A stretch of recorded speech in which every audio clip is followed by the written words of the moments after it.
Yo, what's good everyone? Welcome back to ACS Sneakers. My name is Aiden. On today's video, we are taking a look at the Air Jordan 5 in the Alternate Bel-Air Colourway. Now, I know that this shoe's been out for a good few months already, but you know what they say, it's better late than never. Now, I just want to say a huge thank you to my returning viewers. Thank you as always for supporting me and this channel. And to any new viewers, welcome to the channel. We do release brand new content each and every week. So make sure you go ahead and smash that subscribe button. Hit that bell notification so you never miss a video. And let's go ahead and get into the intro.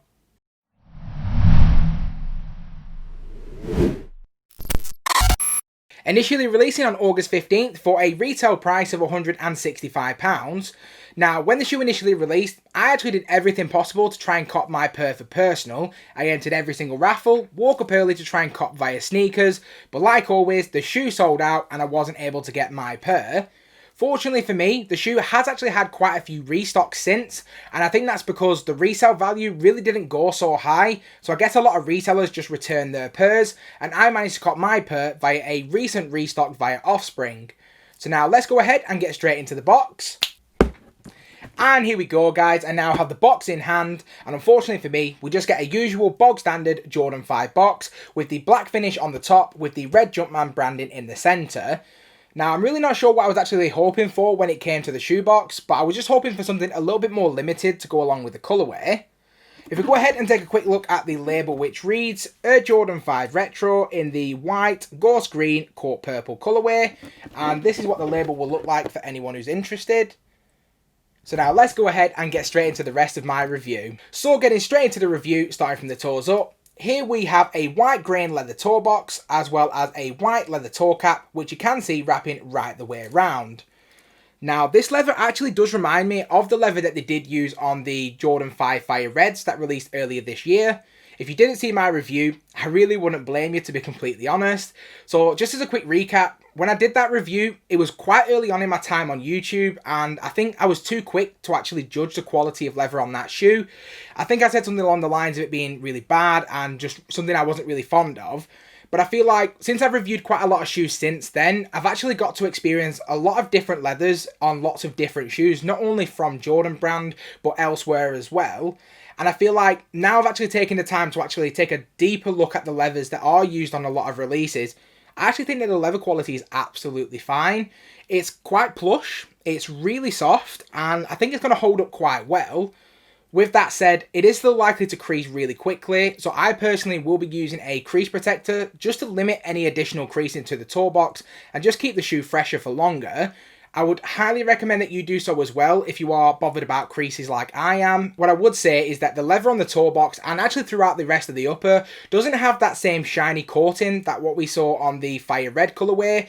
And to be honest, I actually prefer how the leather does look on this shoe. It's a little bit more refined, and as I mentioned, doesn't have that shiny element to it. So to be honest, there's absolutely no complaints when it does come to the leather on this shoe. And now moving on to the upper of the shoe itself, we see the continuance of that white leather material throughout the entire upper, as well as the mesh panel on both the lateral and medial sides.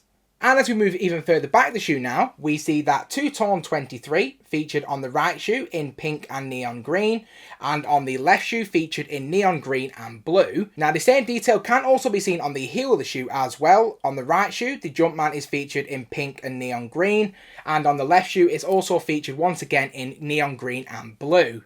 The same two-tone detailing can also be seen throughout the rest of the shoe as well. Now, when the shoe was initially due to be released back in August, I actually did quite a lot of research into the shoe itself in preparation for my review. Unfortunately, I wasn't able to get my pair, so I guess it wasn't meant to be back then, but at least the research didn't have to go to waste. Now I do have this shoe in hand. Now, the two-tone elements that we did just take a look at a moment ago, I do believe are a direct head nod to how, Will would actually wear his shoes on the show. When you actually think about the historical value, not only of the Jordan 5, but of the Fresh Prince, I feel like it just takes the shoe to another level. Dun dun dun, dun dun dun, dun dun dun, bow. And now moving down the shoe itself, here we have a primarily purple polyurethane midsole. Now, once again, we do see the continuance of that two-tone detailing. On the right shoe, the iconic shark teeth are featured in blue with green speckled paint, and on the left shoe, it's featured in pink with blue speckled paint. Once again, another really small and minute detail, but I've always been a big fan of the speckling look when it does come to sneakers, so for me, I do think it looks quite good on this shoe. I would also say that the midsole is actually the biggest throwback to the original Bel-Air Colourway. Now, unfortunately, I've never had the original Bel-Airs in hand, so I'm only referencing what I can see on pictures, but to be honest, it looks identical to that original Bel-Air Colourway. If there's some small details that I'm missing out or not noticing, that's just because, like I say, I've never had that shoe in hand. If we switch to the outsole of the shoe now, we have a primarily iced out outsole with hints of green on the forefoot and the midfoot, as well as the Jumpman branding in the centre. Now, for anyone who's ever owned a shoe with an icy outsole, this is going to yellow quite quickly. Considering that this shoe is a throwback to a 90s show, I actually don't mind the fact that it's going to yellow. I think it's going to actually give the shoe a nice aged look. Now, I did actually forget to mention earlier, but we do actually have an exposed air unit towards the heel portion of the midsole. And now moving back up the shoe itself, here we have a complete set of flat black laces. Now the laces do sit atop a mesh base, very similar to what we saw with the lateral and medial side panels. As we move up the laces itself, you can see that we have these black eyelets.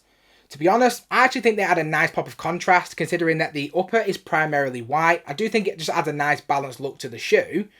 Now, if you're not really feeling how the black laces look, you do get an additional set of neon laces. But for me, I'm actually wanting to add a pink set of laces in as well. So I'll have one shoe with neon green, the other shoe with pink, and it'll just carry on that two-tone element. But if you're not really into loud shoes, I do think the black laces do work just fine as well. If you guys haven't already, please go ahead and smash that like button, subscribe to the channel, hit that bell notification so you never miss a video. Let's get back into it. Now, taking a look at the tongue itself, the two-tone element does continue once again, with the Jumpman on the right shoe featured in pink, and on the left shoe featured in green once again. Unfortunately, the tongue doesn't feature the same 3M materials that we see on a lot of other Jordan 5 releases, but to be honest, you can't win them all. I think the tongue's pretty decent on this shoe. It's really plush, like what you can expect with other Jordan 5 models, and to be honest, I actually don't mind the fact that it doesn't incorporate 3M. On the reverse of the tongue itself, we do have the Air Jordan branding upside down, which once again is pretty synonymous with the Air Jordan 5 model. And now moving over to my favourite point on the entire shoe, the ankle collar and sock liner. We see that continuance of that two-tone element once again, with the right shoe featured in neon green and blue, and on the left shoe, it's more of a blue and pink on this shoe. I just think it looks absolutely incredible, to be completely honest. Not a lot of people are actually going to be able to see this on feet, but as I'm the person who's owning the shoe, it's just something I really do like the look of.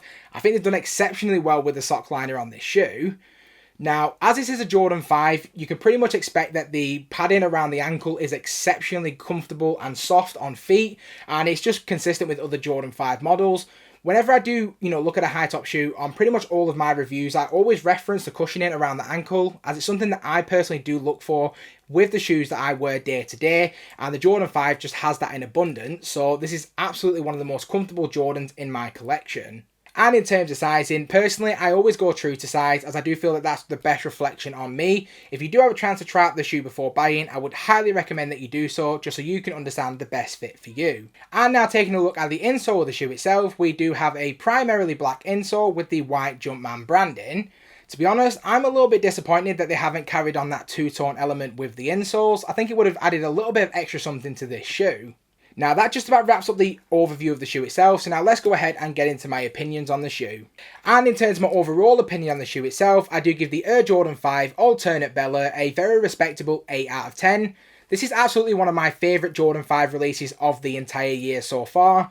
Of course, I was gutted that I couldn't get my hands on the off-white Jordan 5, but getting the Alternate Bel-Airs in hand has definitely made it a little bit easier for me. I'd love to know what you guys think about this colourway as well, so please go ahead and drop me a comment in the comment section below. And now let's go ahead and take a look at the shoe in more detail.